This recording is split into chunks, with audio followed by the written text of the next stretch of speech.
Hello दोस्तों, कैसे हो? आपका स्वागत है तिरपान स्टडी सेंटर में। आज जो हम करने जा रहे हैं हिस्ट्री का चैप्टर अत्यंत महत्वपूर्ण है हर एक क्लास के बच्चों के लिए। खास तौर पे जो यूपीएससी एग्जाम तैयार करना चाहते हैं तो इस वीडियो का जो है फायदा उठा सकते हैं और ये काफी इंपॉर्टेंट भी उनके लिए रहेगा। चलिए देखते हैं हमारा आज टॉपिक क्या है। दक्षिण भारत में राजनीति की बात करें तो मसूर सबसे इंपॉर्टेंट होता है। कर्नाटका और केरल काफी महत्वपूर्ण क्षेत्र देखने को मिलता है। कहते हैं अगर भारत में राजनीति के अगर बारे में जानना है तो ये क्षेत्र जो है काफ़ी महत्वपूर्ण है, दक्षिणी क्षेत्र। तो उत्तर भारत में तो इसकी देखा ही गया है कि बहुत अच्छा था प्रभाव, लेकिन दक्षिण भारत में जानना काफ़ी दिलचस्प रहेगा।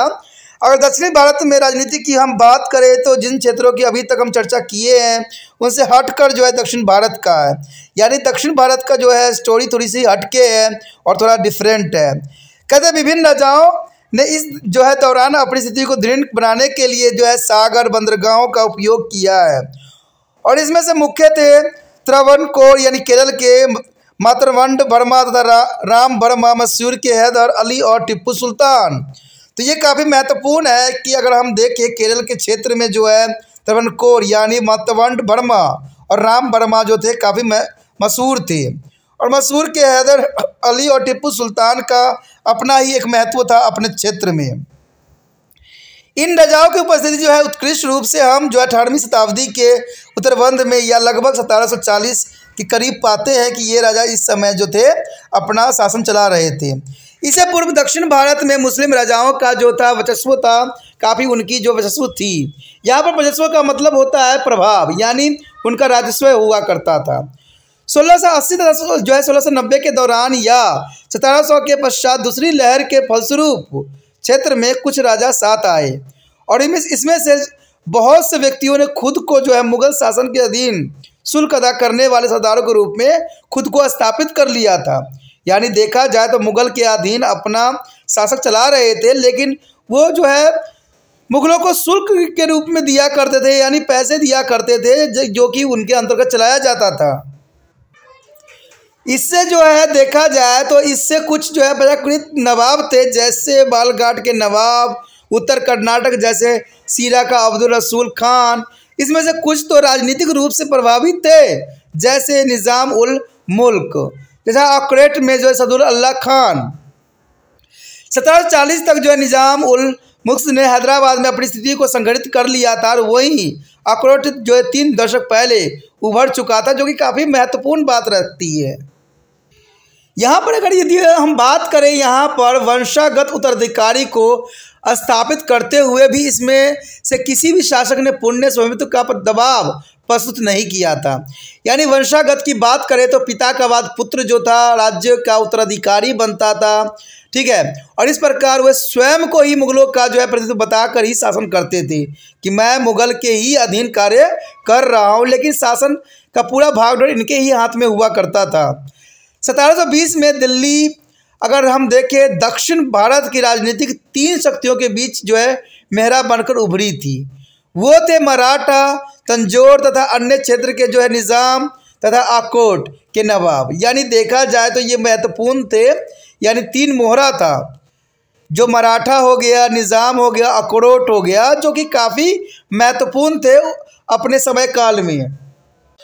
18वीं शताब्दी के उत्तरार्ध में इन तीनों शक्तियों की सत्ता का क्षय होने लग गया था और 1740 तथा 1750 के आरंभ में आखरोट के उत्तराधिकारी विवादों ने इसके शासकों को निजी अंग्रेज व्यापारियों के साथ जो है वित्तीय जोड़ तोड़ करने को बाध्य कर दिया था। यानी देखा जाए तो कमज़ोर होने के कारण जो है अंग्रेज ने इनको तोड़ जोड़ करके जो है राज्य चलाने के लिए विवश कर दिया, क्योंकि युद्ध के खर्चों के लिए इन्हें धन की आवश्यकता हुआ करती थी और ये धन की आवश्यकता जो है अंग्रेज ही पूरा कर सकते थे। 1750 में अपने शासक श्रीनिवास उल मुल्क की मृत्यु के पश्चात हैदराबाद भी पतन की राह पर चल पड़ा था। यानी देखा जाए तो उनके कोई भी वंशज जो थे इतने सशक्त नहीं थे कि हैदराबाद को जो है अपने अंदर कर सके। इसीलिए निज़ाम उल मुल्क के मृत्यु के पश्चात जो था हैदराबाद पतन की राह पर चल पड़ा था। तटीय जिलों से शीघ्र ही नियंत्रण समाप्त होता चला गया था और राज्य की जनसंख्या बहुत ही कम हो गई थी तथा भूमि से जुड़ी मशीनरी तथा खुला जो बाहरी समर्थन भी था, और इस काल के राजतंत्र में व्यापार का नियंत्रण भी अत्यंत संवेदनशील हो चला था, क्योंकि इस समय अंग्रेजों का राज भी था। कहते थोड़ा सा नज़र हटता था कि दुर्घटना घट जाती थी। यानी देखा जाए कि अगर राजा का जो है राजतंत्र से ध्यान थोड़ा भी भटकता था तो अंग्रेज जो होते थे इतने संवेदनशील होते थे कि 2 मिनट में जो है अपना पूरा जो है आधिपत्य स्थापित करने में सक्षम हुआ करते थे। उसके पश्चात हमारे समक्ष आता है त्रावणकोर राज्य। देखिए त्रावणकोर राज्य जो कि काफ़ी महत्वपूर्ण था, इसके विषय में जानना काफ़ी रोचक रहेगा। मराठा शासक जो है मातृ वर्मा जो है 1729 से लेके जो है 58 में जो है नेवाद त्रावणकोर जो केरल राज्य के संचालन में 3 संवैधानिक जो है पद्धतियों का उपयोग किया। यानी 3 सिद्धांत जो थे काफ़ी महत्वपूर्ण थे, जो कि वेनाद यानी त्रावणकोर के नाम से जाना जाता है।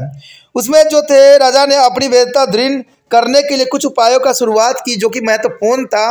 पहला तो ये था कि उसने उसके द्वारा 5000 की शक्ति वाली जो है वास्तविक सेना का गठन किया था। यानी 5000 शक्ति वाले वास्तविक सेना गठन करना संभवतः बहुत ही दुष्म कार्य था। दूसरी बात देखा जाए तो नयार अभिजात वर्ग की शक्ति को कम करना, जिस पर क्षेत्रीय सैन्य रूप से निर्भर था। अगर तीसरी बात की हम बात करते था कृत जो त्रावणकोर रेखा पर अपने राज्य की जो है उत्तरी सीमा को जो है किलाबंदी करना, ये भी महत्वपूर्णता में से एक थी। और इस शासक की एक नीति जो थी सीरिया ईसाइयों को संरक्षण देने की भी थी, जो कि उस क्षेत्र की प्रभावी व्यापारिक शक्ति हुआ करती थी, जिससे कि व्यापार में यूरोपीय वर्चस्व कम हो सके। मुख्य वस्तु जो हालांकि काली मिर्च थी उस समय के लिए, यानी देखा जाए तो काली मिर्च जो थी मुख्य वस्तु थे, जिसके वजह से जो है भारत जो है गुलामी की जंजीरों में जकड़ा था। किंतु उस शाही एकाधिकार के अंतर्गत अन्य कई वस्तु आती थी। यानी काली मिर्च तो थी ही थी, लेकिन अगर हम शाही बात करें शाही एकाधिकार की, तो उसके कई अन्य वस्तु भी आती थी जिनका व्यापार करने के लिए जो था आज्ञा पत्र की आवश्यकता हुआ करता था। अमरतल्ला के उत्तराधिकारी राम वर्मा ने अपने शासनकाल में, जिसका शासनकाल 1700 यानी 1758 से 98 में थी, ये नीति व्यापक सतह पर चली रही। यानी काफ़ी समय तो जब जो है राम वर्मा ने जो है शासन किया और उसके उत्तराधिकारियों ने किया, जो कि अपने राज्य के नए उभरते प्रतिद्वंदी से रक्षा करने में सक्षम रहा तथा वो खतरनाक पद्धति तथा मशहूर राज्य हुआ करता था, जो कि काफ़ी महत्ता को दर्शाता है यहाँ पे। उसके पश्चात अगर हम बात करें मसूर का उदय, यानी मसूर का उदय किस प्रकार हुआ, तो ये हमारे लिए काफ़ी दिलचस्प बात रहेगी इसके मसूर का उदय के बारे में। कहते वलिदियार वंश के शासकों यथा कथिरावा नरसराराज जाता था चिक्का देवा राजा के अंतर्गत मसूर एक महत्वपूर्ण राज्य बनकर उभरा। हालांकि मसूर एक भूमि से जुड़ा राज्य था, इसलिए व्यापार पर भी निर्भर था, क्योंकि उसके सैन्य आपूर्ति भारत की पूर्वी बंदरगाहों के तट से आती थी। क्योंकि ये सभी बंदरगाह अंग्रेज ईस्ट इंडिया कंपनी के अधीन हुआ करते थे। अंततः मसूर के संवेदनशील बढ़ती गई और 1760 ईस्वी में स्थिति में परिवर्तन के प्रयास भी किए गए। विस्थापित मुल्क के एक जो है जुझारू योद्धा हैदर अली ने एक जो है शक्तिशाली ताकत प्राप्त कर ली और वदियार के जो है शक्तिहीन कर तथा शक्तिशाली काले मंत्री परिवार को हटाकर सत्ता हासिल कर लिया था। और पहले हैदर तथा उसके बाद उसके पुत्र टीपू सुल्तान ने जो है 1782 के बाद जो है मसूर को संगठित कर तो भारतीय जो है प्रदीपों के दोनों तट तक पहुंचाने वाला राजा बन गया। यानी देखा जाए तो यहाँ पर हैदर तथा उसके पुत्र टीपू सुल्तान का अपना जो है बहुत ही काफ़ी महत्वपूर्ण स्थान रखता है मसूर का जो है आगे बढ़ाने में। कोरबा उच्च भूमि कुग और राज्य के निर्वासी की तुलना में वो अपेक्षाकृत जो है सफल थे। कहते तटीय कर्नाटक तथा उत्तरी केरल उसकी जो है तलवार के अधीन हो गया था और इसमें टीपू सुल्तान को अपनी शर्तों पर मध्य पूर्व के साथ कूटनीति तथा व्यावसायिक रिश्ते स्थापित करने में काफ़ी मदद मिला था। और अपने पिता की तुलना में टीपू की जो है महत्वाकांक्षा ऊंची थी और इसकी आकांक्षाएं जो थी बहुत उज्ज्वल थी तथा उसने पहले से ही फैली जो है मुगल सर्वोच्चता की छाया से बाहर निकलने का जो है सफल प्रयत्न भी किया, जैसे कि पहले चर्चा किया जा चुका है। किंतु हैदर अली एवं टीपू की समस्या जो है आंतरिक सम्मति बनाने में असमर्थता रही।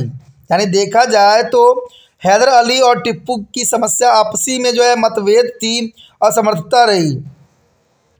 सैन्य तथा राष्ट्र संबंधी दक्षता के लिए जो है विस्थापित तथा किराए के सैनिक पर उनकी निर्भरता बहुत अधिक हो गई थी तथा वो जो है पॉलीगार स्थानीय चोरों से हमेशा ही टक्कर लिया करते थे। यानी देखा जाए तो स्थानीय चोर से जो है हमेशा ये लोग जो है टक्कर लिया करते थे। और 1770 तक जो है मैसूर के सामने ईस्ट इंडिया कंपनी जैसे विकट सैन्य विरोध को सहन करना पड़ा। यानी इस समय देखा जाए 1770 के आसपास मैसूर में ईस्ट इंडिया कंपनी जो है अपनी जो है पैर बना लिया था, जिन्होंने उसे चैन से नहीं जीने दिया, यानी चैन से नहीं लेने दिया। और ये अंग्रेज ही थे जिन्होंने मैसूर को उपजाऊ क्षेत्र में नहीं पहुंचने दिया तथा भारत के पूर्वी बंदरगाह जो है करोमंडल के मैदान से पहले रोक दिया गया। अंततः देखा जाए तो 1799 में अंग्रेज ने सेना द्वारा टिप्पू का अंत भी हो गया। यानी अंग्रेजों ने 1799 में टिप्पू सुल्तान को जो है युद्ध में वध कर दिया, जिसके साथ ही जो मैसूर का जो इम्पोर्टेंट राजा हुआ करता था उसका अंत हो गया। और यहाँ से ही जो है अंग्रेजी शासन का जो है स्टार्टिंग हो गया, अंग्रेज शासन के जो है विस्थापन हो गया। तो ये काफ़ी महत्वपूर्ण बात थी और बहुत काफ़ी ज़रूरी थी, जिसके विषय में हम यहाँ चर्चा कर रहे थे। तो इसी के साथ ये भी जो है टॉपिक ख़त्म हो जाता है, जो कि काफ़ी महत्वपूर्ण है। अगर आपको अच्छा लगा तो ज़रूर लाइक शेयर सब्सक्राइब कीजिए, इससे बनाने वाले का जो है प्रोत्साहन मिलता है। और साथ में जो है पहली बार वीडियो देख रहे थे तो चैनल को सब्सक्राइब भी करके अपने मोबाइल में सेव कर लीजिए।